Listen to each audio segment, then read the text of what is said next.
శ్రీమాత్రే నమ. జయ గురు దత్తాత్రేయ నమ. ఈ వీడియోలో మనం వృషభ రాశి వారికి ఆగస్టు 1వ తారీఖు నుంచి 15వ తారీఖు మధ్యలో జరగబోయే పక్ష ఫలితాలు పరిశీలించినప్పుడు మరి వృషభ రాశి వారికి ఈ పక్షంలో అద్భుతమైనటువంటి ధనయోగాలు ఏర్పడడం జరిగింది. ముందుగా రాస్యాధిపతి శుక్రుడు ధనస్థానంలో లాభాధిపతితో కలిసి ఏర్పడినటువంటి ఈ ధనయోగం సుమారుగా 20 రోజుల పాటు ఉండడం జరుగుతూ ఉంటుంది. ఈ 20 రోజుల్లో వృషభ రాశి వారు ముఖ్యంగా కుటుంబానికి సంబంధించినటువంటి శుభకార్యాలు ఎక్కువగా చర్చించడం, ఏదో ఒక వివాహ వేడుకో శుభకార్యమో కంపల్సరిగా మీ కుటుంబ సభ్యుల ద్వారా కానీ జరిగే అవకాశం ఉంటుంది. అలాగే ఎక్కువగా ఆర్థికపరమైన విషయాల్లో రావాల్సినటువంటి ధనం సకాలంలో రావడం అది జరుగుతూ ఉంటుంది. ఇంకా ముఖ్యమైన విషయం ఏంటంటే గతంలో మీ కుటుంబం నుంచి దూరమైనటువంటి ఒక స్త్రీమూర్తి తిరిగి మళ్ళా మీ కుటుంబంలో కలుసుకోవడం జరుగుతూ ఉంటుంది. అలాగే మీ యొక్క ఆర్థికపరమైనటువంటి సమస్యలకి తగు విధమైనటువంటి సహాయ సహకారాలు కూడా అందించడం జరుగుతూ ఉంటుంది. అలాగే ఈ రాశిలో ఎవరైతే వివాహ సంబంధం కొరకు ప్రయత్నం చేస్తున్నారో వారికి కూడా వివాహ సంబంధం, వివాహ ప్రయత్నాలు నెరవేరి సకాలంలో వివాహానికి కూడా తగు విధంగా మరి ఆల్రెడీ మంచి రోజులు నడుస్తున్నాయి కాబట్టి వివాహానికి కూడా ఒక నిర్ణయానికి రావడం జరుగుతూ ఉంటుంది. బట్ ఏదైనా మీ యొక్క వాక్చాతుర్యానికి విలువ పెరుగుతుంది. కుటుంబంలో ఒకరికి ఉద్యోగమో ఉపాధి అవకాశాల్లో రావడం వల్ల కుటుంబం యొక్క ఆదాయం పెరుగుతుంది. తద్వారా మీ మీద కొంత బడ్డెను కూడా తగ్గడం జరుగుతూ ఉంటుంది. ఆ కారణం వల్ల ఏంటంటే మీరు ఫైనాన్స్గా ఇతర విషయాల మీదకి మీ యొక్క ధనాన్ని మళ్లించడం జరుగుతూ ఉంటుంది. ఇది ముఖ్యంగా ఉపాధ్యాయులకి, న్యాయవాదులకి, ప్రవచనాలు చెప్పేవారికి, అంటే ఎవరైతే వాక్కుని ఉపయోగించి ధనార్జన చేస్తుంటారో వాళ్ళకి చాలా అనుకూలంగా ఉండే అవకాశం ఉంది. ఎస్పెషల్లీ మీరు చాలా కాలంగా మీ కుటుంబ అవసరాల కొరకు ఏదైనా ఒక కొత్త వాహనం కానీ ఒక కొత్త గృహాన్ని కానీ కొనాలనే మీ యొక్క ప్రయత్నం ఈ యొక్క వారంలో అంటే ఈ పక్షంలో చాలా వరకు నెరవేరే అవకాశం ఉంది. దానికి తగినటువంటి ఆర్థిక సహకారం కూడా సకాలంలో మీకు రావడం వల్ల, సరైన మార్గంలో పెట్టుబడి పెట్టడం వల్ల కంపల్సరీగా మీరు ఏదో ఒక ఖరీదైనటువంటి వాల్యుబుల్ ఐటము ఈ పక్షంలో సమకూర్చుకోవడం జరుగుతుంది. దీంతోపాటు మరి యొక్క ధనయోగం ఏంటంటే 11వ స్థానంలో ఉన్నటువంటి శని భగవానుడు. మరి శని భగవానుడు భాగ్య రాజ్యాధిపతిగా లాభస్థానంలో ఉండడం వల్ల అటు వృత్తిరీత్యా ఆదాయం పెరుగుతుంది. భాగ్యం ద్వారా అంటే మీ పూర్వపుణ్యం అయితేనే, మీ సంతానం ద్వారా అయితేనే, మీ యొక్క తండ్రి గారి ద్వారా అయితేనే, అంటే ప్రతి విషయం కూడా మనం డబ్బు గురించే కాకుండా ఒక విలువైన సమాచారం కానీ మీ అభివృద్ధికి మంచి సలహా కానీ వారి నుంచి రావడం వల్ల మీకు దానివల్ల చాలా ప్రోత్సాహంగాను చాలా అనుకూలంగా ఉండడం జరుగుతూ ఉంటుంది. వ్యక్తిగతంగా గతంలో మీరు పోగొట్టుకున్నది ఏదైనా ధనం కానీ, ఎవరి దగ్గర మోసపోయి కానీ ఏదైనా ధనం కానీ, స్థిరాస్తి కానీ, భూమి కానీ ఉంటే పోగొట్టుకున్నటువంటి ధనం కానీ ఆస్తి కానీ తిరిగి మీకు వచ్చే అవకాశాలు ఈ శని భగవానుడి వక్రగమనం వల్ల ఉండడం జరుగుతుంది. తగు విధంగా ప్రయత్నం చేయడం వల్ల కంపల్సరిగా దూరమైన మిత్రులు కూడా తిరిగి కలుసుకునే అవకాశం ఉన్నది. ముఖ్యంగా ఉద్యోగ సంబంధించిన విషయాల్లో మీరు గతంలో ఏదైనా ఉద్యోగ ప్రయత్నం చేసి విడిచిపెట్టి ఉన్నా, లేదంటే ఏదో కారణాల వల్ల మీరు ఉద్యోగం కోల్పోయి ఉన్నా, ఇప్పుడు మీరు తిరిగి గట్టిగా ప్రయత్నం చేయడం వల్ల పోగొట్టుకున్న ఉద్యోగం కూడా తిరిగి ఈ సమయంలో వచ్చే అవకాశం ఉన్నది.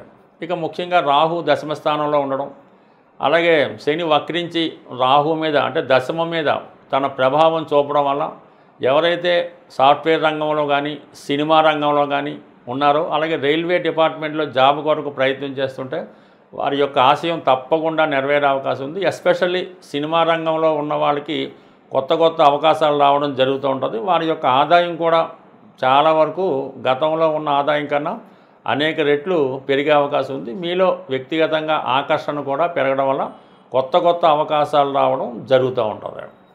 ఇక ముఖ్యంగా ఏంటంటే ఈ రాశి వారికి ఈ బుధుడు అలాగే రవి కేంద్ర కోణాధిపతుల కలయిక వల్ల ఏంటంటే మీలో జ్ఞాపక శక్తి పెరుగుతుంది. కొత్త మిత్రుల ద్వారా కొన్ని కొత్త విషయాలు తెలుసుకుంటారు. ఏదైతే మీరు ప్రయత్నం చేస్తున్నారో ఆ ప్రయత్నానికి ప్రభుత్వ అధికారులు సహకరిస్తారు. అలాగే ప్రభుత్వ పథకాలు మీకు అనుకూలంగా రావడం జరుగుతూ ఉంటుంది. బట్ ఏదైనా వృషభ రాశి వారికి రాశ్యాధిపతిగా ఉన్నటువంటి శుక్రుడు మరి ధనస్థానంలో ఉన్నటువంటి గురుగ్రహాన్ని కలడం వల్ల అటు కుటుంబ సమస్యలు పరిష్కారం అవుతాయి, ఆర్థిక సమస్యలు పరిష్కారం అవుతాయి, వివాహ సమస్యలు కూడా పరిష్కారం అవడం జరుగుతూ ఉంటుంది. బట్ ఏదైనా ఈ వృషభ రాశి వారు కొద్దిపాటి ప్రయత్నంతో ఎక్కువ ఫలితం పొందవచ్చు. సాధారణంగా మన జాతకరీత్యా శుభంగా ఉన్నా నష్టంగా ఉన్నా కొన్ని పరిహారాలు అన్నవి చేయడం జరుగుతూ ఉంటుంది. అయితే మనం కొన్ని సందర్భాల్లో ఎన్ని పరిహారాలు చేసినప్పటికీ కూడా మనకి అర్హత ఉండి కూడా ఆ ఫలితం రావడం లేదంటే కంపల్సరీగా మనం నివసిస్తున్నటువంటి గృహంలో ఏదో విధమైనటువంటి వాస్తు దోషం ఉండడం వల్ల మనం చేస్తున్నటువంటి ప్రయత్నాలు ఫలించకుండా పోవడం జరుగుతూ ఉంటుంది. అందువలన కొంతమంది అపోహ ఏంటంటే మీకు ఏదో ఒక సొంత గృహం ఏదో ఊర్లోనో టౌన్లోనో ఉండడం జరుగుతూ ఉంటుంది. మీరు కారణాంతరాలు ఉద్యోగరీత్యా ఏ సిటీలోనో వేరొక ఇంట్లో అద్దెకు ఉండడం జరుగుతూ ఉంటుంది. అది కొంతవరకు మీకు అద్దెకున్న ఇల్లు వాస్తుపరంగా బాగున్నప్పటికీ కూడా సొంత గృహంలో ఉన్నటువంటి అంటే ఎక్కడైతే మీరు పుట్టి పెరిగారో మీ పేరుతోనో మీ పెద్దవారి పేరుతో ఉన్నటువంటి గృహంలో ఉన్నటువంటి వాస్తు దోషాలు మీ మీద ప్రభావం చూపడం వల్ల ముఖ్యంగా ఈ విధంగా మనం చేసే ప్రయత్నాలు విఫలమవడం జరుగుతూ ఉంటుంది. ముఖ్యంగా మీరు నివసిస్తున్నటువంటి గృహంలో ఉత్తర భాగంలో దోషం ఉండడం వల్ల నిరుద్యోగ సమస్యలు ఎక్కువగా ఉంటాయి. అందులో యజమానికి కానీ సంపాదించే వాళ్ళకి పని లేకుండా పోవడం జరుగుతూ ఉంటుంది. అలాగే వాయువ్య దోషం ఉన్నప్పుడు వివాహాలు జరగడం చాలా ఆలస్యం అవుతూ ఉంటుంది. వచ్చిన సంబంధాలు వెనక్కి పోవడం జరుగుతూ ఉంటుంది. ఇక నైరుతిలో దోషం ఉండడం వలన ఆ యజమాని మూర్ఖత్వంగా ఉంటూ అసలు వాస్తుని కానీ దేవుణ్ణి కానీ భగవంతుని కానీ ఎవరిని నమ్మకుండా ఒక మూర్ఖ పట్టుదలతో ఉంటూ ఆ విధంగా పెళ్ళిళ్ళు చేయకుండా ఉద్యోగాలు లేకుండా ఇబ్బంది పడడం జరుగుతూ ఉంటుంది. అయితే ఆగ్నేయ దోషం వల్ల ఏంటంటే స్త్రీలకి హెల్త్ పరమైన ప్రాబ్లమ్స్ రావడం, ఆ కుటుంబంలో మగవాళ్ళు వ్యసనాలకి అలవాటు పడడం, ఎవరైతే పిల్లలు ఉన్నారో వాళ్ళు పెద్దవాళ్ళని ఎదిరించడం, ఏ ఉద్యోగం చేయకుండా తల్లిదండ్రుల మీద ఆధారపడి ఉండడం, ఈ విధంగా కుటుంబంలో మన గృహంలో ఉన్నటువంటి అష్టదిక్కుల మీద ఏ దోషం ఉన్నా ఒక్కొక్క దోషం ఒక్కొక్కరి మీద ప్రభావం చూపడం జరుగుతూ ఉంటుంది. ఈశాన్య దోషం వల్ల పెద్ద సంతానం, ఆగ్నేయం వల్ల ద్వితీయ సంతానం, వాయువు వల్ల తృతీయ సంతానం, నైరుతి ఫాల్ట్ ఉంటే మొత్తం అందరి మీద ప్రభావం చూపడం జరుగుతుంటుంది. కాబట్టి అంటే మీకు ఎన్నిళ్ళున్నా ఎక్కడున్నా ఆ ప్రభావం మీ మీద పడుతుంది. ముఖ్యంగా అమ్మాయిలకి స్త్రీలకి పెళ్ళైనా కూడా వారి పుట్టింటి వారి యొక్క వాస్తు దోషం మీ మీద ఉంటుంది. కాబట్టి ముందుగా అంటే మనం ఎన్ని ప్రయత్నాలు చేసినా ఫలితం రావట్లేదు, వివాహమై 7-8 సంవత్సరాలు అయింది, సంతానం కలగడం లేదు, ఇటువంటి దీర్ఘకాలిక సమస్యలు ఉన్నవాళ్ళు కంపల్సరిగా ఒకసారి మీ గృహాన్ని, మీ పెద్దల గృహాన్ని, మీ పుట్టింటి వారి గృహాన్ని చక్కగా పరిశీలించుకుంటే అంటే మీతో పాటు మిగతా వారిని కూడా బాగు చేయడం కానీ వారిని మంచి మార్గంలో పెట్టడం కానీ జరుగుతూ ఉంటుంది. అయితే ఏదైనా చిన్న చిన్న చిట్కాల వల్ల వాస్తు యంత్రం పెట్టినంత మాత్రాన మీ గృహంలో ఉన్నటువంటి వాస్తు దోషం అనేది ఎట్టి పరిస్థితులు కూడా తొలగదు. దాన్ని ఫిజికల్గా సరి చేసుకుంటేనే మనకి వాస్తు సరి అవుతుంది తప్ప అది ఏమాత్రం ఈ మధ్యకాలంలో వచ్చినటువంటి వాస్తు యంత్రాలు పెట్టినా చిన్న చిన్న జిమ్మికులు పెట్టినా కూడా సాల్వ్ అయ్యే అవకాశం లేదు. వీటన్నిటికన్నా ఎక్కువ వీధిపోటు ప్రభావం ఉంటుంది. వీధిపోటు ఏ దిక్కు నుంచి వచ్చినా ఆ గృహంలో ఉన్న వాళ్ళకి ఏదో విధమైన సడన్గా జరిగే సంఘటనలు జరుగుతుంటాయి. కాబట్టి కంపల్సరీగా మనం బాగుపడాలనుకుంటే కంపల్సరీగా వాస్తుని సరి చేసుకోండి.